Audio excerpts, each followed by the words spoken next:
मैं जानता हूं एक ऐसी सास को, वो मेरे दर्शन करने को आई। मैंने कहा अम्मा जी सुखी हो? अरे बोले सुखी तो हूं महाराज, बस एक दुख है। मैंने कहा क्या दुख है?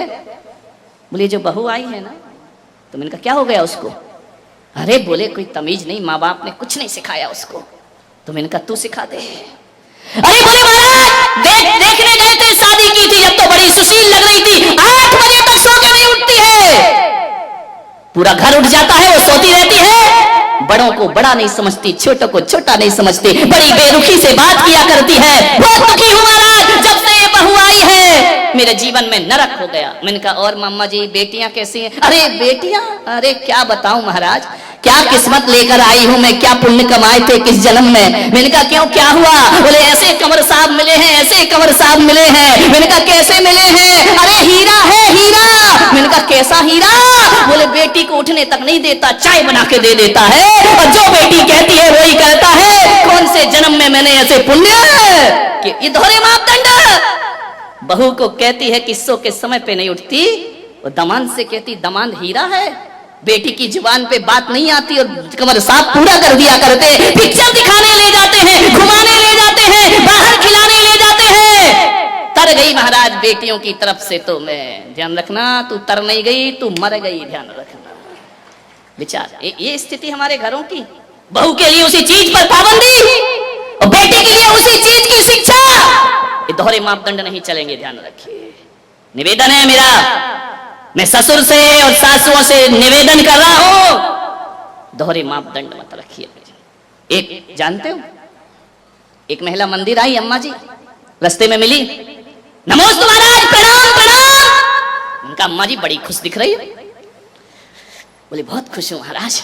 मैंने कहा क्यों? मैंने कहा कितने बच्चे हैं तुम्हारे? बोले 4 बेटियां हैं। 4 बेटियां सुखी हैं? सुखी तो क्यों नहीं रहेंगी? जब मैंने उनकी शादी की थी ना, तो महाराज क्या बताऊं तुम्हें, मेरा भी दिमाग ऐसा चला। मैंने कहा अपनी लड़कियों की शादी वहां करूंगी जिस घर में सास नहीं हो, और सास नहीं है तो हुकूमत अपने हाथ में। इतनी मैंने कहा 4 मिल गए, ऐसे तो हमारे 4 मिल गए, राम लक्ष्मण भरत शत्रुघ्न से। सास नहीं है उस घर में। इतना राज करती हैं हमारी बेटियां, जो कहो वो होता है। तो मैंने कहा अम्मा जी और कोई कमी जिंदगी में? बोले एक कमी है। मैंने कहा क्या? बोले जो हमारा लड़का है ना। मैंने कहा हाँ। बोले 35 साल का हो गया। समझ गए क्या? ऐसी बातें आपको डायरेक्ट समझ में आती हैं।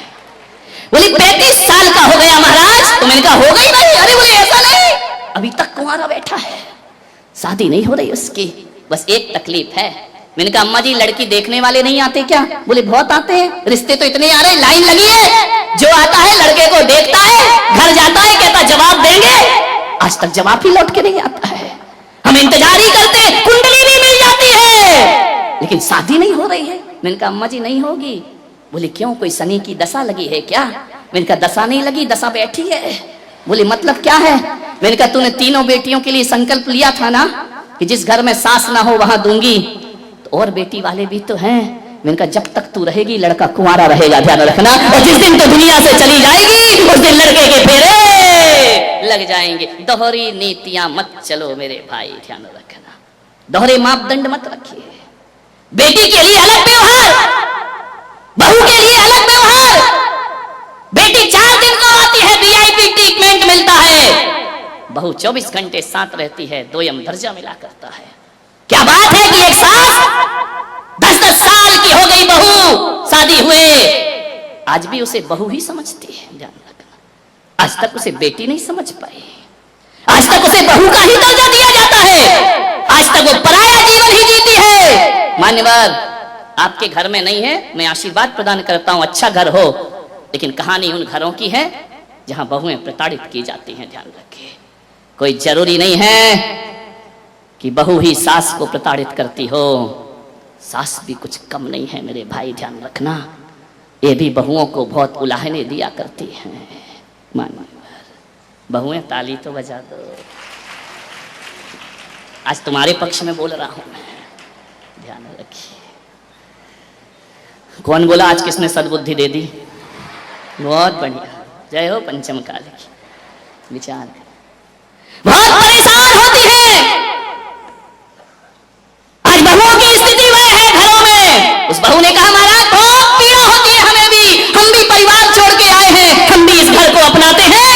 लेकिन इस घर ने हमें आज तक अपनाया नहीं। क्या होता, क्या क्या फर्क पड़ता है?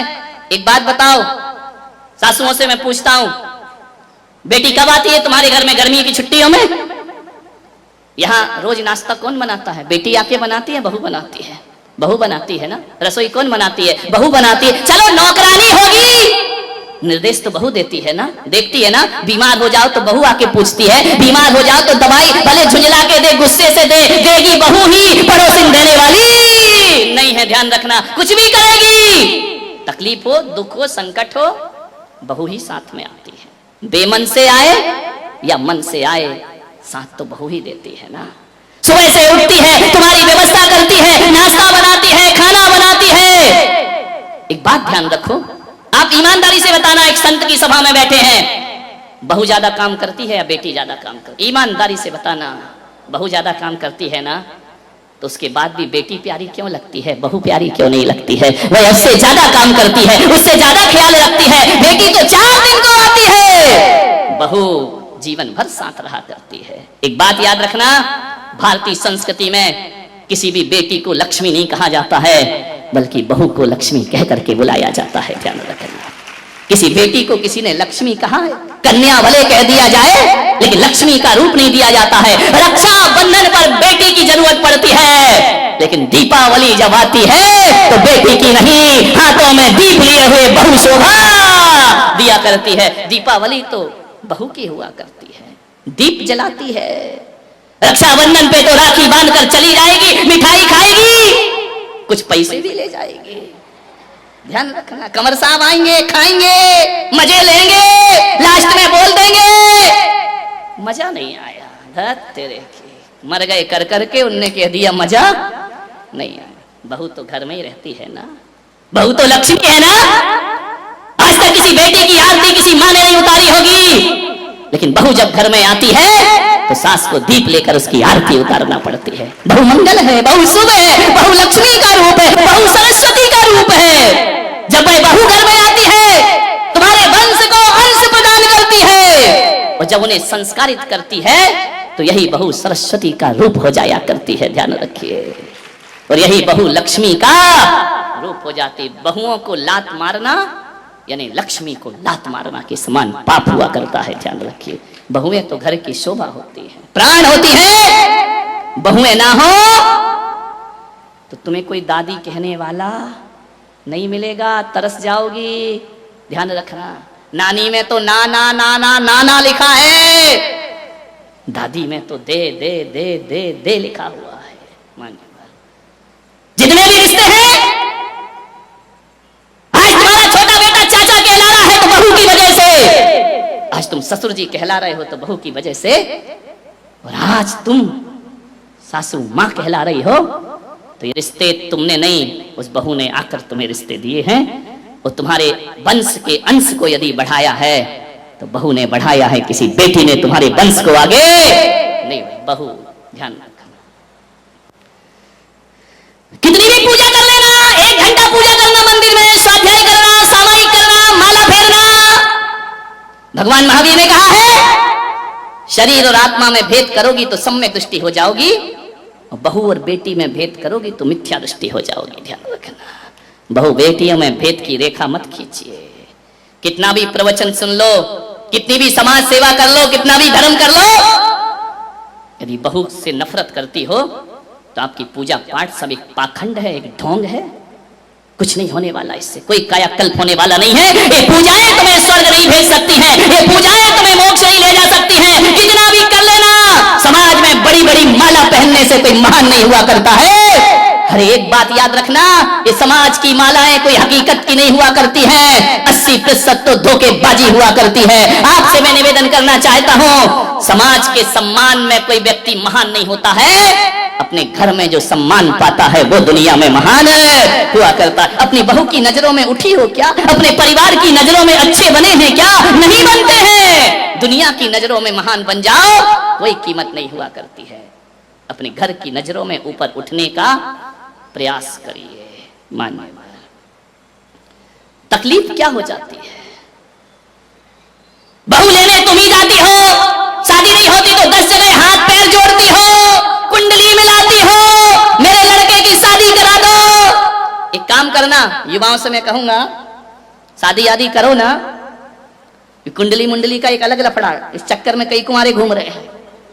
मैं आपसे इतना ही निवेदन करूंगा कि अब की बार कुंडली मिलाओ तो अपनी मत मिलाना, है ना। किसी भी पंडित को दिखाना तो कहना जो लड़की मेरे घर आ रही देख उससे मेरी माँ की कुंडली मिल रही है या नहीं मिल रही है, मेरे पास उसे कितना रहना है, सबसे ज्यादा तो सासू के साथ। गड़बड़ घर वहीं से होता है, क्योंकि जो बहू आएगी अधिक से अधिक समय भाई परिवार में गुजारती, तुम्हारे साथ कितना गुजारेगी। सुबह जाओगे थके हारे दुकान जाओगे, शाम को लौटोगे दुकान से, रात को घंटे 2 घंटे बात करोगे, फिर नींद लग जाएगी, फिर चले जाओगे। गड़बड़ तो महाभारत कहां से शुरू होती है, बहुओं से और सासुओं से। मान क्या तकलीफ हो जाती है बहू के आने पर। एक बात बताओ, तकलीफ केवल इतनी है कि एक मां अपने बच्चे को, अपने बेटे को अपने अनुसार पालती है, अपने अनुभव से पालती है, अपने जीवन की दिशा से, दृष्टिकोण से पाल के बड़ा करती है। बच्चा मां के अनुसार पलता है। स्कूल से आता है, मम्मी मेरा बैग कहां है, मम्मी मेरे जूते कहां है, मम्मी मेरे कपड़े कहां है, मम्मी मेरा खाना कहां है, मम्मी को ढूंढता है बच्चा। जब तक शादी नहीं होती, ध्यान रखना, मम्मी को ही तो ढूंढता, मम्मी मम्मी हर चीज में मम्मी, बाजार चलना मम्मी, शॉपिंग करना मम्मी। ध्यान रखना, हर जगह मां के साथ घूमता है बच्चा। एक बात याद रखना, हर जगह वह मां को तलाशेगा। तकलीफ नहीं होती वहां, दुख है तो मां, सुख है तो मां, कहीं जाना है तो मां पापा, इसके अलावा कुछ नहीं होता है। लेकिन एक तकलीफ थोड़ी सी हो जाती है कि जब शादी होकर के वह आता है तो थोड़ा समय उसे पत्नी को भी देना पड़ता है, ध्यान रखिए। और जब ये समय हमारे समय में से कटने लगता है ना तो मां को तकलीफ होने लगती है, ध्यान रखिए। ये नेचुरल बातें हैं, प्रैक्टिकली बातें हैं कि पहले आते साथ बेटा मां को ढूंढता था, अब बहुत से काम ऐसे हैं जो पत्नी के हवाले हो जाया करते हैं।